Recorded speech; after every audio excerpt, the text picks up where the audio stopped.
ఈ ప్రపంచంలోని అత్యంత సుఖంగా ఉండేవాడు ఎవరు అంటే సంతృప్తి కలిగి ఉన్నవాడు. అతని వద్ద సంతృప్తి రూపంలో ధనం ఉంది. అది అతన్ని సుఖంగా ఉంచుతుంది. ఇప్పుడు ఈ సంతృప్తి ఇది జీవితంలో ఎలా దొరుకుతుంది? ఇది ఎలా దొరుకుతుంది అంటే ధైర్యం కారణంగా. ధైర్యం అనే ఈ భావన అత్యంత శక్తి కలది. సీతామాతలో ఉన్న ఈ ధైర్యమే రావణుణ్ణి అంతం చేసింది. అందుకే అన్నింటికంటే ముందు మీ మనసుని ధైర్యంతో నింపుకోండి.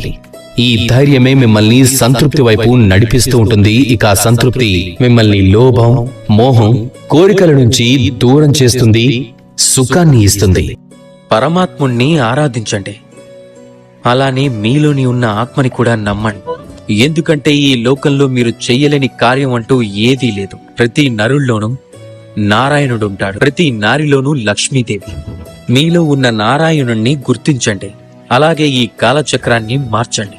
నేను చాలా సంతోషిస్తాను. నేను అవతరించటంలో ఉన్న అసలైన ప్రయోజనం మీకు అర్థమైందని. మీలోని శంకను తొలగించి శంకరుడిగా మారిపోండి. లేదంటే మీరు బండరాయితో సమానం. మనం ఎప్పుడు ఉన్నత స్థాయిలో ఉన్న వ్యక్తులని చూస్తాం. వాళ్ళ జీవితాలని విశ్లేషిస్తూ ఉంటాం. ఆ తరువాత మనల్ని మనం అల్పులుగా భావిస్తూ ఉంటాం. అతని వద్ద అంత ధనం ఉంది, తన వద్ద ఎంతో బలం ఉంది, కానీ నా వద్ద ఏమీ లేదు. లోకం దృష్టిలో నేను చాలా అల్పుణ్ణి అని ఇలా అనుకుంటూ ఉంటారు కదా. కానీ అది నిజం కాదు. మీ దగ్గర కూడా కావలసినన్నున్నాయి. వెనక్కి తిరిగి చూడండి. ఆకలితో ఉన్న వ్యక్తికి కేవలం ఒక అన్నం ముద్ద దొరికినా ఇతరుల దృష్టిలో అది కేవలం అన్నదానం మాత్రమే కావచ్చు. కానీ తన దృష్టిలో అది ఒక పూట భోజనం అవుతుంది. అందుకే మనసులో అల్పులు అనే భావన ఎప్పుడు కలిగినా మీ వాళ్ల వైపు చూడండి, వాళ్ళని గమనించండి. మీకు విశ్వాసం కలుగుతుంది. ఈ లోకం దృష్టిలో మీరేమీ కాకపోవచ్చు, కానీ కొందరు వ్యక్తులకు మాత్రం మీరే వాళ్ళ లోకం అవుతారు. జీవితంలో అత్యంత మహత్తరమైన వస్తువు ఏంటో తెలుసా? ఇల్లా, వాహనాలా, ధనమా, బంగారమా? ఒకవేళ నేను మీకు నిజం చెప్పాలి అంటే జీవితంలో అత్యంత మహత్తరమైనది ఒక వస్తువు కానే కాదు. ఒకవేళ మహత్తరమైనది ఏదైనా ఉంటే అదే భావన, కరుణ, మిత్రుత్వం, మాతృత్వం, వాత్సల్యం. ఇక అన్నింటికంటే గొప్పది ప్రేమ. మీరు మీ జీవితాన్ని ఒకవేళ సమస్త వస్తువులతో గనక నింపేశారు అంటే అప్పుడు జీవితంలో ఆనందం అనేది ఏది ఉండదు. అందుకే ఈ జీవితాన్ని భావనలకి నిలయంగా మార్చండి. మీరు ఏ లోకంలోకి వచ్చారనేది ముఖ్యం కాదు. అలాగే మీరు ఇక్కడికి ఎలా వచ్చారన్నది కూడా ముఖ్యం కాదు. విలువైనది ఏదైనా ఉంది అంటే అది కేవలం ఒకటే, మీరు వెళ్ళిన తర్వాత అప్పుడు మీరు ఈ లోకంలో ఏం వదిలి వెళ్లారనేది. ఈ ఆలోచనతోనే బతకండి.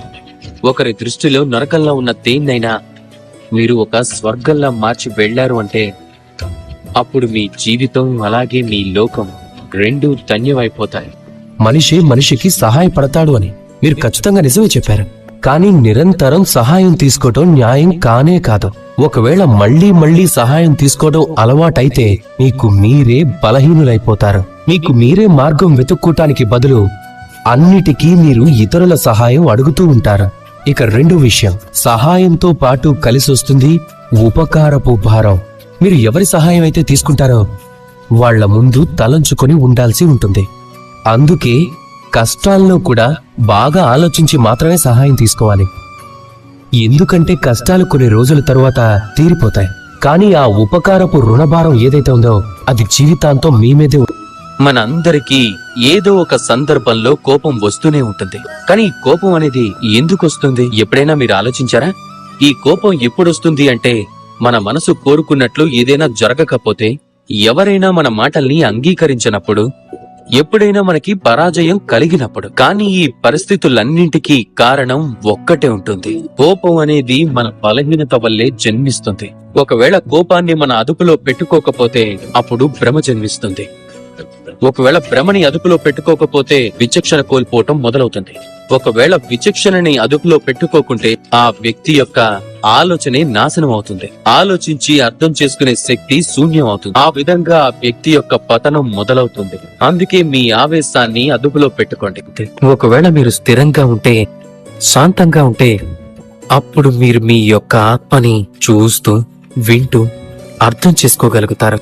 కానీ ఈ కోపం ఈ ఆత్మ పిలుపుని పూర్తిగా కమ్మేస్తుంది. అందుకే మీ కోపాన్ని అదుపులో ఉంచుకోండి. లేదంటే మూర్ఖత్వం వల్ల జన్మించే ఈ కోపం అనేది మిమ్మల్ని పశ్చాత్తాప అంచుల వరకు తీసుకెళ్లొచ్చు.